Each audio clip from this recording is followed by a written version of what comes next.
La première session ordinaire du Conseil municipal de Porto-Novo a démarré ce mardi 30 janvier 2024 à la Maison des Jeunes de Diagampevi sous l'égide du maire Chalmin Yankoti en présence de la secrétaire exécutive de la mairie, des adjoints au maire, chefs d'arrondissement, conseillers municipaux, sages et têtes couronnées à qui les points à l'ordre du jour ont été dévoilés.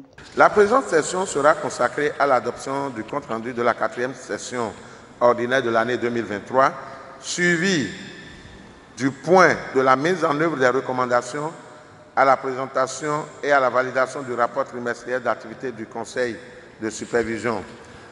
Le 3e point à l'ordre du jour concerne l'exécution du budget exercice 2023 et les points des divers qui offrent une opportunité de discuter des sujets variés et de prendre en compte les préoccupations individuelles des membres du Conseil.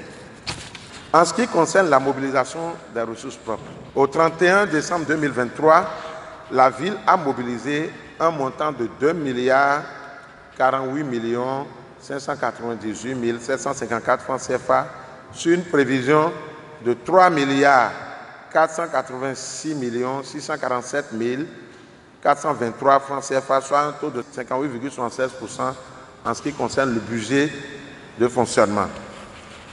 Au niveau de l'investissement, les recettes attendues, normalement, sont de l'ordre de 1 257 350 637 francs. Mais nous avons reçu 107 63 210 francs. Il faut reconnaître qu'à ce niveau, lorsqu'on élabore le budget d'investissement, nous avons ce qu'on appelle les reports. À nouveau, ça veut dire que ce qui nous reste et qu'on n'a pas encore dépensé, mais il y a également ce que l'État devrait normalement mettre à notre disposition. Donc, sur cette prévision de 1,2 milliard, nous avons reçu 107 millions. Mais nous avions en report disponible 2 934 245 170 francs. Nous avons pu réaliser des projets pour plusieurs communautés pour un montant d'environ 1 507 169 104 francs. En ce qui concerne les recettes fiscales pour le fonctionnement, sur les prévisions de 1 210 299 905 francs, la ville a pu réaliser 921 769 797 francs CFA, soit un taux de réalisation de 59%.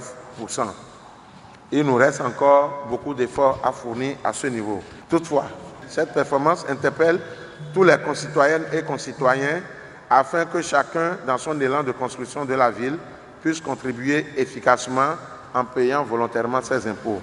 Toutefois, il faut reconnaître l'effort fourni en espérant que ça va s'améliorer. Mesdames et messieurs, distingués invités, je compte sur l'engagement et la participation active de chacun pour faire de cette session un moment constructif et fructueux. Je m'en voudrais de ne pas citer quelques projets que nous avons pu réaliser ou que nous avons lancés au cours de cette année en termes de projets majeurs. Nous savons que nos écoles ont été décoiffées. Normalement, on devrait déjà constater les travaux, mais c'est des questions de procédure. Le marché est lancé. En ce qui concerne les classes décoiffées, en ce qui concerne les constructions d'écoles maternelles et primaires, nous en avons fait beaucoup. En ce qui concerne les centres de santé, on va certainement en revenir tout à l'heure au niveau de notre rapport. La session lancée, place fut faite à la lecture du compte rendu de la 4e session ordinaire du Conseil municipal tenue les 30, 31 octobre et 2 novembre 2023 avec des amendements, puis sa validation. Réglementairement, tous les 3 mois, on a la session ordinaire. Donc nous avons été convoqués dans les règles de l'art, et il y a un agenda qu'on suit. Donc on a débuté cette matinée avec le premier point qu'on vient de terminer. Donc bien sûr, il y a le compte rendu qui a été fait et il y a des amendements qui ont été apportés. Si effectivement ce que les conseillers ont voulu exprimer n'ont pas été bien transmis, donc on apporte des amendements pour ensuite voter le document. et le document a été voté à l'unanimité. Donc ça veut dire que ça a été un travail formidable qui a été fait, et du côté, si vous voulez, de l'équipe technique, hein, et du côté de l'administration. Je tiens à remercier la population de la ville de Porto-Novo, les têtes couronnées, les sages, tous ceux qui nous accompagnent par les sages conseils, parce que ce n'est pas facile cette responsabilité, mais je pense qu'avec la détermination des uns et des autres, je pense que Porto-Novo, ville capitale, nous sommes en train de faire notre petit bonhomme de chemin. Ça ira. Je sais que nous avons beaucoup de choses, beaucoup de chantiers nous attendent, mais grâce à une cohésion au niveau du conseil municipal, grâce à une cohésion au niveau des différentes couches de la ville, nous allons faire un bon bilan à la fin de notre mandature qui s'annonce pour 2026. Le deuxième point à l'ordre du jour a été abordé par la secrétaire exécutive de la mairie, Aimée Isabelle Essoudaïto, notamment la présentation du rapport trimestriel d'activité du conseil de supervision couvrant la période du 4e trimestre 2023 pour son étude par le conseil municipal, précédée de la présentation des attributions du conseil de supervision. Du budget et le cas échéant, ces modifications pour validation par le conseil communal. L'adoption du plan de travail annuel proposé par le secrétaire exécutif. Le contrôle de la gestion du secrétaire exécutif. L'examen des rapports d'activité du secrétaire exécutif ainsi que des rapports annuels de performance.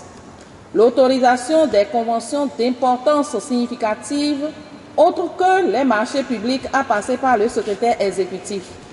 La délibération sur les projets d'actes de gestion des foncières et des domaines de la commune.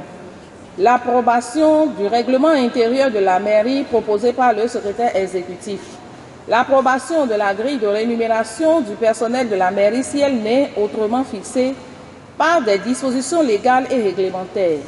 L'avis de non-objection sur les décisions de nomination des agents ayant au moins rang de chef de service en dehors des responsables administratifs et techniques tirés au sort. Cette première session ordinaire, qui va se tenir sur 2 jours, a également été l'occasion pour le maire Charlemagne Yankoti d'annoncer le démarrage dans les tout prochains jours des travaux de construction de l'hôtel de ville.